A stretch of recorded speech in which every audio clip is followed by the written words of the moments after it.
You gotta love an Oyster. I like this a lot. So this is an interior steering position. It's a nav station and it has a wheel, and you can see forward right there. There is a full beam aft cabin with a centerline double berth. What's up, everybody? I'm excited because today I've got for you all probably one of the most affordable Oysters on the market today of the 50-foot size range. She's an older boat, and like all older boats, might need a little bit of work here and there, but she's an Oyster, meaning the quality and name recognition is there, so it's worth it. As always, real quick, remember to hit that subscribe button if you haven't already and you're enjoying these tours.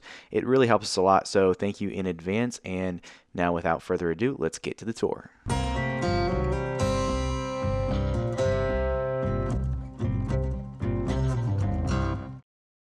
Alright guys, I just stepped aboard onto the aft deck here, and there is a lot of room back here, and I'm going to go ahead and go forward first. Obviously, this is a center cockpit. Feels very solid already going forward. Nice, safe side decks. Got high lifelines as well as handholds going forward. As you guys can see, there's a big deck salon / pilot house. That's going to be nice when we go down below. You do have to make your way around the shrouds here, but you can hold on to them as you go around. Not too bad. And then once you're up here, we've got a nice, clean, good looking foredeck here. Some handholds, ventilation for down below, hatches, and an inner baby stay right there. So I don't know if I would consider that a stay for a staysail, maybe for a storm jib, but mainly just a baby stay. The rig might require that stay right there, but you could definitely run a storm jib on it. And then continuing forward, there is a roller furling head sail up here, dual bow roller, stainless, and a chain locker. Big old chain locker, goes real deep. Currently on the dual bow roller, there is a single Rockna 33 kilogram anchor. Little steps or dolphin seats on the front. Looking aft. Good looking boat, guys. You gotta love an Oyster, even of this vintage. And the deck just looks super clean. Continuing aft, you guys can see there's a Dodger and a Bimini over the cockpit there, and then looking up the rig, we've got an in-mast furling main, double spreader, sloop rigged mast here with a radar up there as well. In-mast furling, you know, some people love them, some people hate them. I think if you know how to use them, I think they work well. Good amount of space up here on the coach roof. I'd put some solar panels up there for sure. You got your controls going to the cockpit, so should be able to do everything you need from the cockpit. Continuing aft, look at how big these pilot house / deck salon windows are, and then below that the Genoa track. And then the cockpit is right here to my port. We're going to come back to this in a little bit because we're going to go back to the aft deck, which is where I started, but probably one of my favorite parts of the boat. We do have an instrument arch on the back, a split backstay, some seats on the side, a place to store fenders, and lots of storage back here as well. So the lids on gas struts, and then tons of storage back here. It looks like there is storage below these benches, but they have to come out or move out of the way somehow. And looks like you lift up and potentially slide, and then that will open. But let me see if I can do that. So yeah, not too bad. The benches flip up. It is a little awkward for me to do while filming, so I'm only going to do this one, but you've got good storage on both sides as well. So tons of storage back here on the aft deck. I like it a lot. But yeah, anyway, I like the integration of seating as well as tons of storage back here, as well as tons of space for activities. You can fish off the back, what have you. You have solar panels up there on the instrument arch, another radar. So redundant radars, your dinghy motors back here. And then you've got dinghy davits off the back, holding up an Achilles dinghy back here. And looking forward. Very nice boat so far, especially for its age. And we're gonna go ahead and step into the cockpit. All right, we've got a pretty standard center cockpit here. Helm at the center of it, and then, you know, a U-shaped cockpit with seating all around the helm. You can sit on the coaming and sail, you can sit right here and sail, and then you've got good protection as well as visibility of your sails above you. But yeah, pretty good center cockpit. Instruments right here at the pedestal, primary and secondary winches on the coamings, as well as the coach roof. More instruments and engine controls forward of the helm.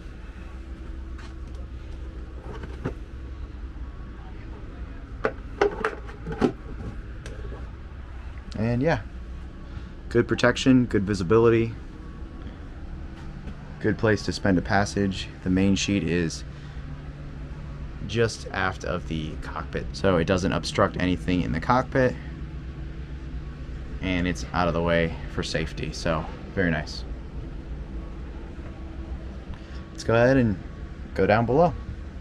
Alright guys, I just stepped down below into the pilot house, and I'm gonna call it that instead of a deck salon, simply because there is actually a steering position in this pilot house, and it is right here. I like this a lot. So this is an interior steering position. It's a nav station, and it has a wheel, and you can see forward right there. So very, very cool. And it's obviously an electrical navigation systems hub.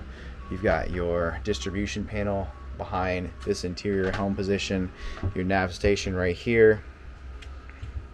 There's the wheel, some more instruments with your autopilot and everything. And just above that, look at this. This was state of the art at one time. So you got, you know, old state of the art electronics. Very, very interesting. Obviously, you know, not state of the art anymore, but just pretty cool. And then this salon is really nice. You've got your, you know, kind of circular living space here, a table that will open all the way up as well as spin around. Look at that. Very, very cool. So a super comfortable main salon with an interior helm position and a nav station. I love it. Now let's go ahead and go forward. Handholds going forward. Do have to take a couple steps down. Our mast is right here, keel stepped mast. And then in the forward section of the boat, there are 2 cabins and 1 head. So let's take a look at the head first. So this is a big wet head.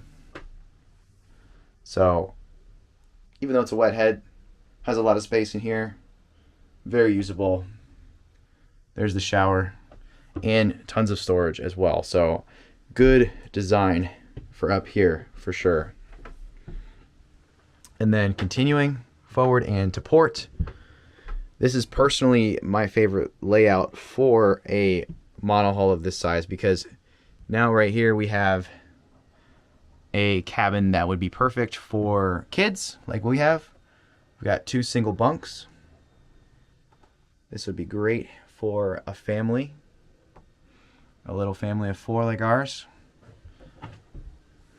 And then continuing forward of that is a large forward cabin / V-berth. We've got a big double berth up here. Looks very comfortable. And then obviously just storage abound. There's storage everywhere.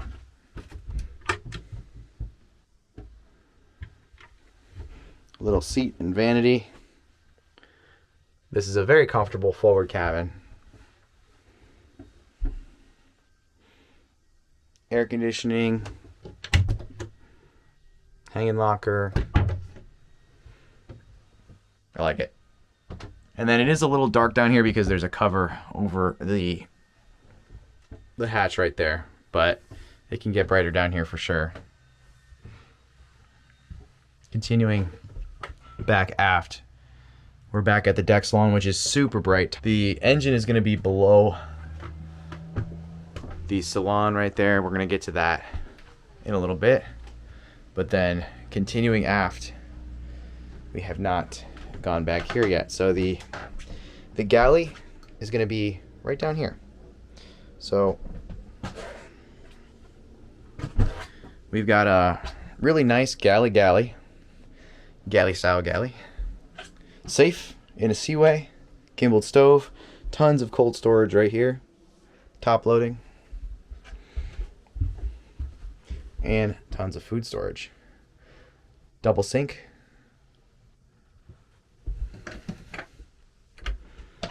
I like it. I like it a lot. Could definitely see a boat like this working for a family like ours. So if the timing were right, maybe we'd be thinking about it a little more seriously, but since we aren't, maybe you guys can. And then continuing aft, there is a full beam aft cabin with a centerline double berth, island berth, even a little vanity setup right here,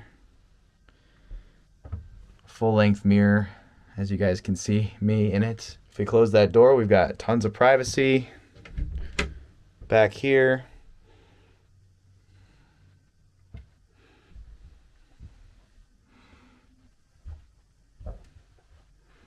Lots of storage for clothes, what have you.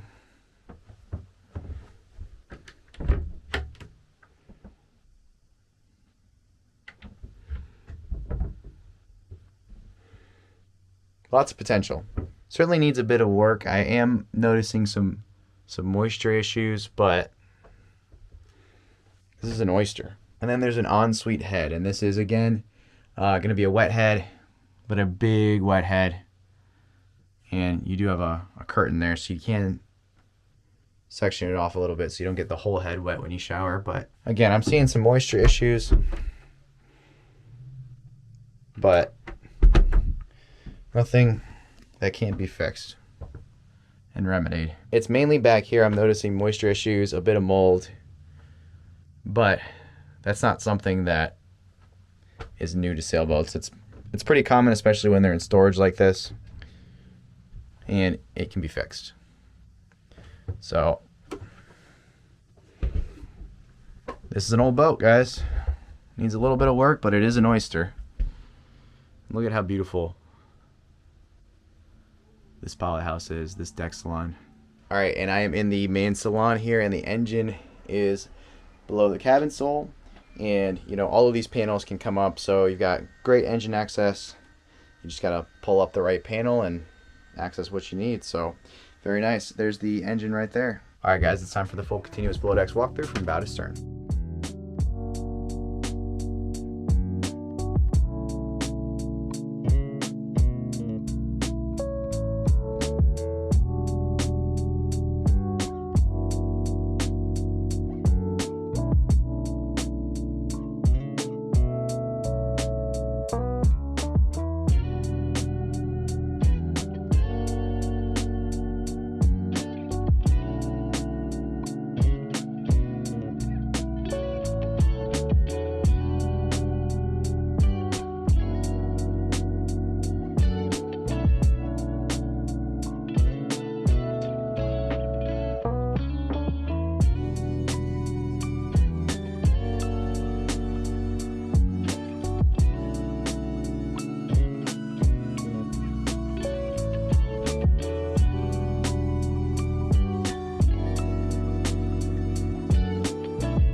So, what do you think? Personally, I really liked this boat, mainly because of the center cockpit as well as the deck salon slash pilot house, and the fact that she's an Oyster. She's a quality blue water cruiser that's going to hold her value. I do think the price is a tad high, and it was reduced recently, but this is definitely a great boat for a family looking to sail the world. Thanks for watching. Remember to do all the usual things, and I'll see you in the next one. I've got it right and I got it wrong, but I learned my lesson.